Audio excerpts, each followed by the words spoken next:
हरि ओम नमो भगवते वासुदेवाय। श्री ओम नमो भगवते वासुदेवाय। अथ 15वें अध्याय का महत्व। श्री नारायणवाच, हे लक्ष्मी, आप 15वें अध्याय का महत्व सुन। उत्तर देश में एक नरसिंह नामक राजा था और सुभग नाम मंत्री था। राजा को मंत्री पर बड़ा भरोसा था। जय उसे बहुत अच्छा समझता था, परंतु मंत्री के मन में कपट था। वह यही चाहता था कि राजा को मारकर राज्य मैं ही करूं। इसी भांति कुछ काल व्यतीत हुआ। एक दिन राजा सोया पड़ा और नौकर चाकर भी सोए पड़े थे। तब मंत्री राजा को नौकरों समेत मारकर आप राज्य करने लगा।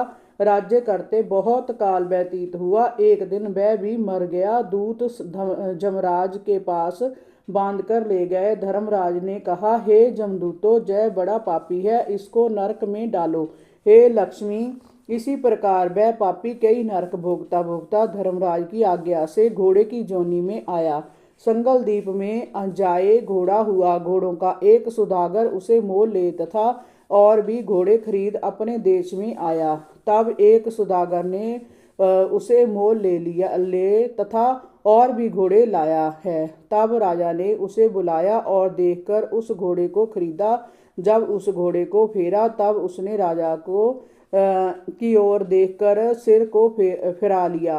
राजा ने देखकर कहा, क्या कारण है कि घोड़े ने सिर फेरा है? तब राजा ने पंडित को बुलाकर पूछा कि जो घोड़ा मोल लिया है, इस घोड़े ने हमको देखकर सिर फेरा है, इसका क्या कारण है? तब पंडित ने कहा, राजन, इस घोड़े ने तुमको सिर निभाया है। राजा ने कहा, जय बात नहीं। कई दिन के पीछे राजा उसी घोड़े पर सवार होकर शिकार खेलने को गया। वह घोड़ा जल्दी चलता था। राजा शिकार खेलता खेलता बहुत दूर चला गया। आगे राजा शिकार तीर से मारता था। उस दिन हाथों से पकड़कर मारने लगा। राजा प्रसन्न हुआ। दोपहर हो गई। राजा को तृषा लगी। वन में एक अतीत देखा। कुटिया में बैठा है, तालाब जल से भरा है। वहां राजा जा पहुंचा। घोड़ा वृक्ष के साथ बांधकर कुटिया में गया। देखा तो साधु अपने पुत्र को गीता के 15वें अध्याय का पाठ सिखा रहा है। वृक्ष को के पत्ते पर श्लोक लिख दिया और बालक को कहा, खेलते फिरो और इसको कंठ करो। जिस वृक्ष के साथ राजा ने घोड़ा बांधा था, उसी वृक्ष के पत्ते पर श्री गीता जी का श्लोक लिखा था। वह बालक पत्ता लेकर खेले भी पड़े भी। उस पत्ते को घोड़े ने देखा। तत्काल दे छूटी। देव दे पाई। स्वर्ग से विमान आए। तिस पर बैठ वैकुंठ को चला। आकाश में खड़ा हुआ।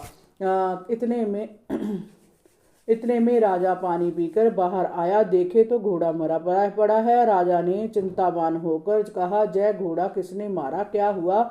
इतने में वह बोला, हे राजन, तेरे घोड़े का चैतन्य मैं हूँ। मैंने अब देव दे पाई है, वैकुंठ को चला हूँ। राजा ने पूछा, तुमने कौन पुण्य किया है? उसने कहा, राजन, जय बात ऋषिवर से पूछो। राजा ने उस ऋषिवर को बुलाकर पूछा, हे ऋषिवर जी, जय क्या कारण हुआ? ऋषिवर ने कहा, हे राजन, गीता का लिखा पत्ता इसके आगे पड़ा है और घोड़े ने अक्षर देखे हैं, इस कारण घोड़े की गति हुई। राजा ने पूछा, पीछे घोड़ा कौन था? और घोड़े की सिर फेरने की बात भी राजा ने कही। ऋषिवर जी, जय बात मुझे सुनाओ कि मेरा और घोड़े का क्या संबंध हुआ? ऋषिवर ने कहा, राजन, पिछले जन्म में तू राजा था। जय तेरा मंत्री था। जय तुझको मारकर राज्य करता रहा। तू फिर राजा हुआ। वह मरकर धर्मराज के पास गया। धर्मराज ने धिक्कार कर कहा, इस पापीकृत घन को खूब नरक भुगाओ। बड़े नरक भोगता भोगता घोड़े का जन्म आया। संगल द्वीप से आकर तेरे पास बिका। जब इसने सिर हिलाया तब कहता था, हे राजन, तू मुझे पहचानता नहीं, परंतु मैं तुझे पहचानता हूँ। जय कहकर ऋषि जी चुप हुए। राजा ने विस्मित होकर दंडवत की। पीछे से और सेना के लोग आ मिले। राजा सवार हो अपने घर आया। अपने पुत्र को राज्य देकर आप वन को गया। तप करने लगा। श्री गीता जी के 15वें अध्याय का पाठ किया करता, जिसके प्रसाद से राजा परम गति का अधिकारी हुआ। श्री नारायण जी कहते हैं, हे लक्ष्मी, जय 15वें अध्याय का महत्व है जो मैंने कहा और तूने सुना है। इति श्री पद्म पुराणे सतीश्वर संवादे उत्तराखंडे गीता महत्व नाम 15वां अध्याय संपूर्णम। हरि ओम नमो भगवते वासुदेवाय। श्री ओम नमो भगवते वासुदेवाय।